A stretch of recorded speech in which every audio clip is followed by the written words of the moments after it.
you guys, welcome to the We're Just Fans podcast, a podcast hosted by an '06 Jonas Brothers fan who simply became a fan of them because of their song, Mandy, and happy 20th anniversary to every single Jonas Brothers fan. So the first thing that I want to kind of start off with is that I tried to record this last night. That was Sunday yesterday. And for some reason, I got 9 minutes into my podcast episode. I paused the recording a little bit to get some water or something, just something to drink. And I don't know what happened, but I lost a significant amount of my recap for the tour. So I'm redoing this again today and hoping that everything goes well. I'm thinking what could have happened is while I was recording this episode and I paused it, I might have accidentally pressed the replace button. I don't know if you guys use voice memos before. Like when you pause your episode, there's this replace button. Maybe I clicked that button. But we're hoping that everything goes well this time. We are heavily focusing on just recapping shows lately. So I did start up. I'm not sure how it works. I'll talk more about it later. But I am going to start up a Substack where I can talk about other things that are not necessarily inherently related to tour on there. So you guys can kind of get some information and stuff. I think it's a social media platform. It's like a Twitter or Instagram, but I guess it's a little safer. I don't think you can make comments on people's posts or things like that. I don't know. That's what I heard from another podcaster. Who was it? It was somebody I was listening to. Oh, it was this photography podcast I was listening to that I really like. Her name, it's called the Ochu podcast with Cassidy Lynn. I really love watching her. I love listening to her podcast because she talks about really crazy photography stories. And if you don't know, I really love film and editing, so I just gravitated towards a podcast like that, just hearing client horror stories. But that's not the part of this podcast. That's not the point of this podcast. We're here to talk about the Jonas Brothers. We're here to talk about Jonas Brothers because we are simply just what? We're just fans. So I organize this outline so we can go through the songs. I'm going to try to give you guys the same energy that I gave you guys yesterday, but I'm not going to lie. Having to keep re-recording an episode is very annoying. So let's hope we can get through this good, okay? So we're going to start off first and foremost with the Syracuse show recap. So the opener song was Tables. At first, we really weren't sure if it was Tables or not, but it ended up being Tables. And then the DNCE set was basically, hold on. Okay. Because when I looked back at this girl's account yesterday, trying to organize the thoughts that I missed for a few other earlier shows, because I try to recap every show that happens, every night a show happens, and I usually pick out the highlights. The most I grab is what the song opener was, because the opener is always the most exciting part. It's what are they going to open with next? So I get the opener, and then I usually get the fan requests, and then I get any of the special guests and whatever else I think is super cool to mention. So we're not going to delve deep into each show deeply, but if you guys are curious on to what's going on, you can always check Stan Twitter, okay? This one didn't have any other fan requests, so the DNCE. Oh, I do want to say they brought back That's Just the Way We Roll. I believe this was what they brought back That's Just the Way We Roll. I know I forgot to mention it in my last time when I tried to record this. So That's Just the Way We Roll did come back, and it just furthers the point that the boys are going to be taking songs out and putting songs back in. So we had nothing to worry about. But the set list is kind of a weird thing, and I know for some people they might be a little confused on to why the Jonas Brothers are doing it this way, but I'm not going to question it. I think it is fun. I think it makes every show unique because every show is not the same show. But there has been some moments I seen somewhere on the girl who does the updating for all of the shows. She does the full set list thingies. She does a photograph for the full set list thingies. There was 2 nights where they opened up with Hold On. So you never know. So for the DNCE set, it was Pay My Rent, Truthfully, and Body Moves. So usually when there's not a Marshmello set, you'll either get Solo Nick, Solo Joe, or DNCE, or Nick Jonas Administration. And I'm going to talk more about which one I prefer because I got Marshmello at my show. So when I talk about my show in detail, that'll be a bonus Jonas time. I'm going to kind of share my thoughts on whether I preferred Marshmello or if I would have preferred this. So now we're going to move on down to the next one. This was the Toronto show. So the opener this time was Sucker. The set list included, finally, they're playing some more Greetings from Your Hometown tracks. We got Bully. So Bully made it to the set list. And then the first special guest that we did end up getting was some guy called JP Sax. JP Sax? I think that's his name. I'm not exactly sure. But he was a special guest opener. And he did the song, I believe, I just had it yesterday. Now I got to go through and find the girl's account on Twitter. 1 second. I know she RT'd it last night, which she always does. Let me get it to you guys. Let's see. I can't find the girl's account, so I can't find which opening act song he did because I don't really know a lot about JP Sax. Actually, let me just look him up on Spotify. It was If the World Was Ending, and this song is actually, sorry, I don't want to play no music on here. They're not going to copyright me. It was featuring Julia Michaels. I have no clue who that man is, but good for him.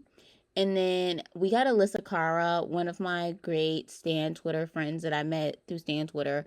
Her name's Brittany. She's a big Alyssa Cara fan, so I know this one made her the most excited and happy. And that is Alyssa Cara's Scars to You're Beautiful. Kevin made a really beautiful speech. I'm going to try to see if I can find that speech and then put it up here in the podcast for you guys. And I will say, as a father to growing young women, when there is music in this world that does not tear you down, that makes you feel special, that makes you feel beautiful, shows you who you can be, I will always be here for that moment. And those artists and those songs. And the minute my daughter heard this song for the first time, she goes, I love this, and in my heart I knew she felt heard and seen and beautiful. And so to this next artist, thank you for your work, your love, and we are so honored to have you on stage tonight. Ladies and gentlemen, Alicia Cara. But he did a speech talking about how much that song meant to his daughters and when they heard the song and things like that. So there was this really special message behind why he picked Alyssa Cara to come out. And this is interesting because this is the first time I really think this was like a special, Kevin had to have this special guest. So that was pretty much it of all I got for Toronto. And if we're moving right over to Boston, Boston's opener was Paranoid, so we got some line spots and trying times representation. Woo. And then for some reason, why was Glenn Powell on stage for Paranoid? Like, Glenn Powell on stage for Paranoid was so random. Like, I kid you not when I say I saw that on my timeline and I said to myself, why? Like, but it happened. He was just on stage for Paranoid. Glenn Powell don't sing a jack worth of nothing. Well, I mean, wasn't he singing that song by Natasha Bedingfield in that one movie I never watched? I don't know. But Glenn Powell, I don't know if he sings, so excuse me if he does sing. I'm not the biggest Glenn Powell fan. I don't know a whole lot about Glenn Powell. I just know his name. But he was up there.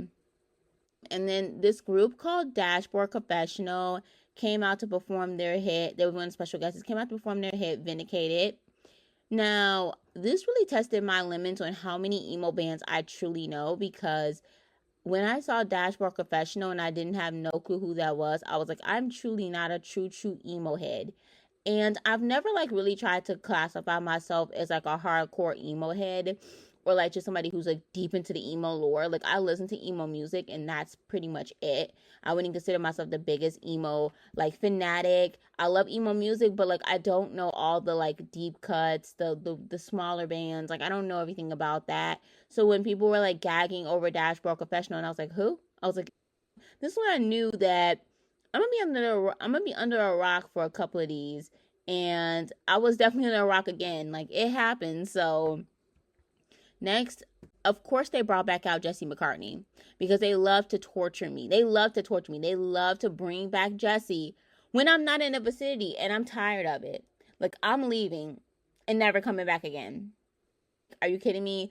So Jesse came out. Oh, also Dashboard Confessional came out to do Take a Breath. So sometimes what the special guests will do, if you guys have been paying attention to the pattern of the special guests, sometimes they will just do their hit, or they'll do their hit and then they'll come out and also do a song with the boys. And Dashboard Confessional did Take a Breath with them, which was really cool.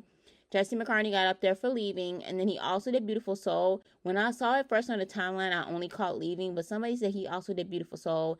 I didn't catch that until after the fact, so yeah, he did those two. Now, this next one, I wasn't really surprised because she was actually on my predictions list for special guests based on cities. So Jojo was out there for Leave, Get Out, which was super cool. And then she also did Vacation Apps with the Jonas Brothers. And let me tell you, Miss Jojo was eating up the boys on the song. Like what? Like she ate down. And I love that. If I could think of any song for Jojo to do with the boys that are like recent, that is a good choice. Vacation Eyes is perfect. I love that. The fan requests for this night were Just Friends and Shelf, which a lot of people are kind of like having this debate on asking fans to stop requesting things we already had and request some more deep cuts, because my poster for my quote unquote fan request that I wanted to do was Shelf, and I originally had Inseparable or something like that in there. But if I could go again, I would probably request Out of This World. It was just because I was like, I want to hear Shelf. Like, why does everybody else get to hear Shelf? I want to hear Shelf. I'm the biggest Shelf fan out there, one of the biggest ones. And I agree. Like, we should definitely use this time to get some more songs done that haven't been done yet. So if you've already seen some being requested, just kind of look through your goodie bags of other ones you want. Next is the Saratoga show. So the opener was Heat of the Moment. Yes, so you can see they're bringing in some Greetings from Your Hometown tracks. I'm thinking they probably gonna save the title track Greetings from Your Hometown for the last show, which I don't even know what the last show is because supposedly they teased more shows. I'm not sure.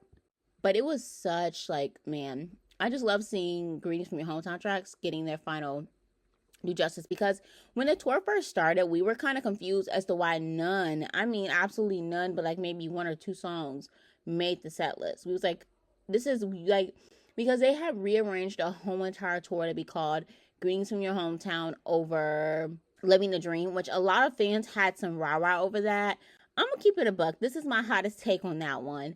I feel like the nostalgia is why everybody else wanted the first one, because I'm not going to say common sense because that sounds mean and I'm not ever mean.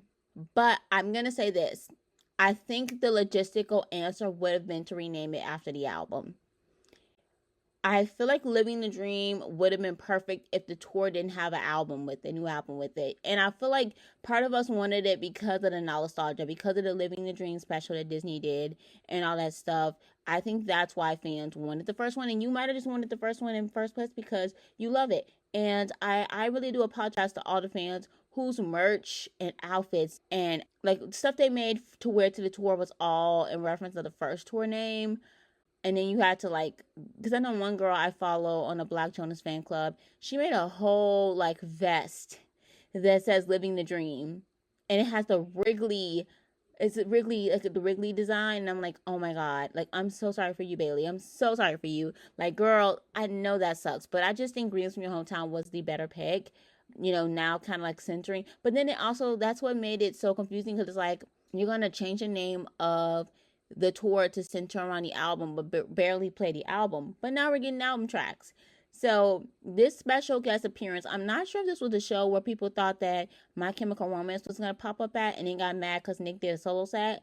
Anyways, y'all didn't deserve, but it is what it is. So at this show, his solo set was This Is Heaven, Chains, and Close. You know, the used.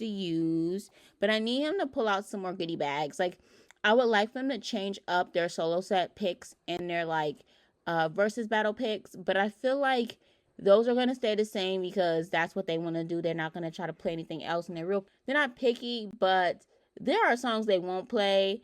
So we might as well, because like Joe was asked at one of the shows to play Make You Mine. And didn't he skip over it? I think he skipped over it. He was skipped over and asked him for another song. So if that tells you something. So then we're moving to the Detroit show. this is the show I thought Eminem was gonna come out, but y'all, I didn't even know who this man was. I was looking at that Keke Palmer meme. I don't know who this man is. Sorry to this man, but I don't know who this man is. So opener was Good Night and Goodbye. That kicked off the show. Fan request was Inseparable. And this was really cute. So Kevin offered to fly a fan from Brazil to, was it from Brazil? A friend. Okay, so the fan was from Brazil. And I believe he was at the Detroit show and he offered to fly him to the Arkansas show before he heads home. And I thought that was super sweet. Like, that was something that, like, Kevin is, like, literally the sweetheart of the group. Like, all the boys are super sweet, but Kevin just has that extra sweetness to him. Like, like the teddy bear of the band, okay? The teddy bear of the band. All right, so the special guest was Russell Dickerson, and there was some people up and down the timeline capping, being like, y'all gag on the timeline for all of the special guests. And I'm just like, this was one of them special guests where I was like, who? Well, okay, I take that back. I don't think Russell Dickerson, and if you're one of the special guests and you have to come across my podcast, no offense, okay? I just don't know you, but I'm not being in a rude way.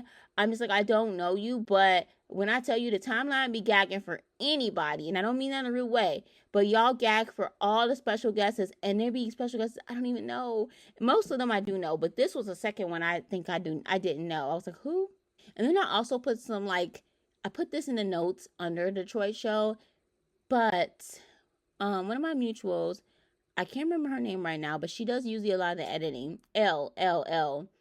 She tweeted out and said, I think it's time people start realizing Jonascon, the Twitter account, is not ran by the Jonas Brothers, it's ran by a fan. And if it is ran by a fan, can you come out and reveal yourself? Like, why do we keep doing it? And what's crazy is it's labeled as like the official Jonascon account. So it's almost as if this account is official. If they're not really officially the boys, they need to say fan made, not affiliated. Like, y'all need to start putting on fan made, not affiliate, unaffiliated. Like, I started myself an HQ account for another artist that I love, which is Night and Alex Wolf. I started them up an HQ account, but in my bio I say I'm an unofficial fan account because I'm not with relations to Night and Alex Wolf. Now, they have noticed me on there, but until they have like DM'd me and said, Monique, we want you to be our official account, I'm not official. Please put fan count in your bios, especially when you're running accounts like HQs, updates. Like, put that you're not in relation to the artist so people will know that. People still don't read. People still do not read. So it's like, put the freaking fan account, unauthorized, not unofficial, in your bios. Thank you very extremely much. Now we're moving straight on to the Arizona show. We're moving right, trucking along. And I'm sorry if this is not the same energy I would have given you guys yesterday. I hate having to re-record things, okay? So hopefully this is good. So the opener was Hold On. Yes. I feel like there was 2 shows back to back that had Hold On, but I could be wrong. So Hold On was the opener, and then fan requests were Sorry and Montana Sky. Another repeat for Montana Sky is so much fun. I haven't heard that since the tour. So this like special guest set was actually a Connect 3 set. So they did Gotta Find You, Introducing Me, and Playing My Music. And you know what? Sometimes we hate the Camp Rock songs, but this is the tour where I'm just like, it makes sense. Camp Rock was a part of their 20th year. And you know what? At this point, I can't even hate on the Camp Rock songs no more. They're fun. Anyways, Dallas show. Okay, so we have Love Me to Heaven as the open song for the show. And there was like three. No. 4. Was it 4? No, 5 special guests. 5. We had Ryan Caraba. Y'all was gagged up and down the timeline for this man. And I was like, who? But then I was like, I know that name, but I don't know who he is. So originally, rumors were flying that Forever the Sickest Kids was going to be the special guest. But you know what? Joe likes to keep us on our toes.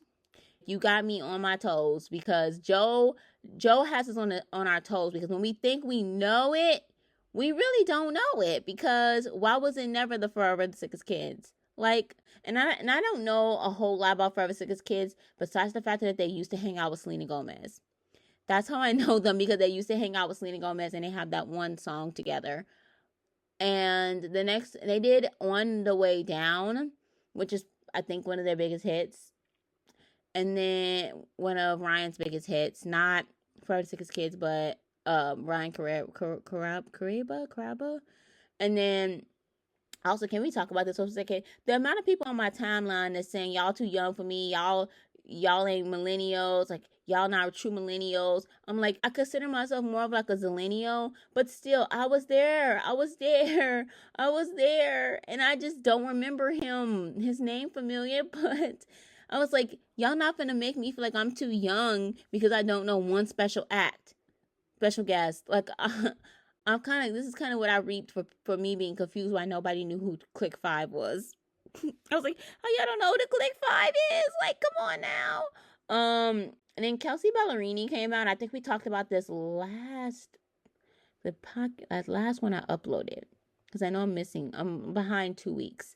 I'm sorry. Well, not behind 2 weeks. I'm behind 1 week. No, actually, I am behind 2 weeks. I'm behind 2 Sundays. I'm so sorry.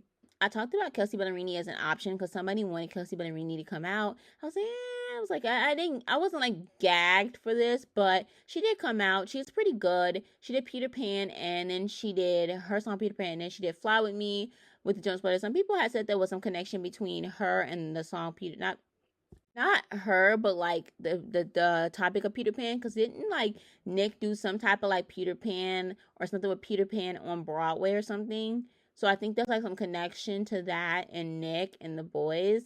And then she stayed for Fly With Me, which is really fun. And then the Plain White T's obviously made their second debut as a special guest.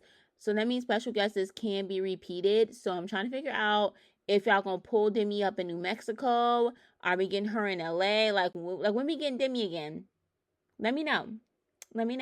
I need to know also when we're getting Justin Bieber, because I will be gagged. I will be shook it. Okay. So another big surprise is Fifth Harmony. Fifth Harmony came out last night, and I am gagged. I'm gagged. When you mean Fifth Harmony reunited on the Jonas Brothers stage, and the amount of people that are kind of clowning them, making them seem like making fun of their weight and making fun of them as artists because they reunited on a Jonas Brothers concert, which a lot of y'all will be the first ones to jump in line and be so gagged when when you get your Hannah Montana and Jonas Brothers reunion, or when you got the Camp Rock reunion, but then you're gonna go and rag on Fifth Harmony for doing a reunion at a Jonas Brothers concert. I don't get it. Like, in the shade, and somebody was asking me like what type of shade was I seeing. It's just the way that people kind of like the tone in which people talk about it. When they're saying like, oh, Fifth Harmony at a Jonas Brothers concert, it almost comes off like they're saying like, ew, like you're on a Jonas Brothers concert reuniting, like that's so beneath you. And it's like the Jonas Brothers are really amazing artists, and Fifth Harmony are talented. So like it makes sense that a boy group is up there reuniting a girl group. And I feel like Fifth Harmony already had plans to come back together before this tour started, but this was the best way for them to reunite. The Jonas Brothers have been eating up with these special guests. Everybody's tuned in to see who the boys gonna bring next. So this is the best PR idea ever. Have Fifth Harmony come right out during a show where everybody's like on pins and needles, gagged about, like, this is like the special guests at the Jonas Brothers show is very like everybody's talking about them. So I'm like, this is smart for Fifth Harmony to do their reunion, do their first performance in years together at a Jonas Brothers concert. Plus, the Jonas Brothers did an audio using their song. So like, come on now, this made so much sense, okay? And finally, after all the goddamn teasing on social media and playing mind games, the Jonas Brothers have officially put Backwards on the set list. And this better not be a one-time thing, because you're going to need to put Backwards back on there, or it's going to have to be permanent. because the amount of times y'all have been yelling into my phones about Backwards and you hadn't played it, I was pissed. Don't ever play with me like that again. And then, of course, Kevin performs Changes again, which Kevin's one of the best special guests ever. Like, Kevin coming out and singing every full blue moon, I can get with that. But, we need to know when this is making its streaming platforms debut. Are we getting a music video or not? Because Kevin has been spotted recording something. So I'm wondering, because I need it. We need it pronto. But I don't know if I see Kevin launching a full music career, but I could see Kevin maybe once in a while dropping his own singles. Or maybe he can do, if he's not comfortable dropping it fully, he can do like a little SoundCloud moment where he puts a couple of songs up on SoundCloud or YouTube, just a few things, or do some covers too. I just think maybe he can try that route to kind of slowly work his way into it, because I know he's probably scared there won't be a lot of support. But trust me, you got an army of Jonas Brothers fans that will be tuned in regardless, okay? Y'all was selling popcorn to us for the last 3 years. We will buy anything, okay? We was buying popcorn like it was nobody's business. We was out there doing popcorn challenges for you guys. So don't think we won't be streaming your album, Kevin. Like, and not to say that we was out there just doing anything, or we'll just not saying that Kevin's solo music is just anything, but I'm like, listen, we will consume or buy anything. And I'm saying that to say that, like, don't think we won't be tuned into your music too. You have us by a chokehold, and we will definitely be tuned in regardless. And now, before we end this podcast, I want to say that I have started a Substack. I have no clue how Substack works, but I figured I can use Substack to get out some little stuff that happens over the weekend. We can probably discuss it in detail more when the episode comes up, but it's a great way for me to get some ideas and things out there to you guys while I'm waiting to record or edit an episode up. And I thought it'd be a fun way for us to connect even more. I have a Twitter, Instagram, and YouTube. My Instagram is kind of boring right now because I literally need to figure out how to get back into it. Not get back into it like I don't know the password, but like how to get it back and up and running, and kind of how to get it like working. Like, I need to figure out how I'm going to go back to it after missing out on posting so much content on it. So that's one of my biggest flaws, my biggest faux pas.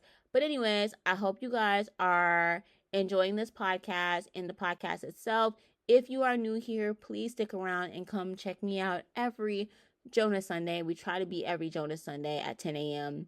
But I had to recap 6 shows, and I'm lucky that I didn't have a show until Thursday to recap. So I'm like, I can go ahead and start recording now. But I will see you guys next time, and bye-bye.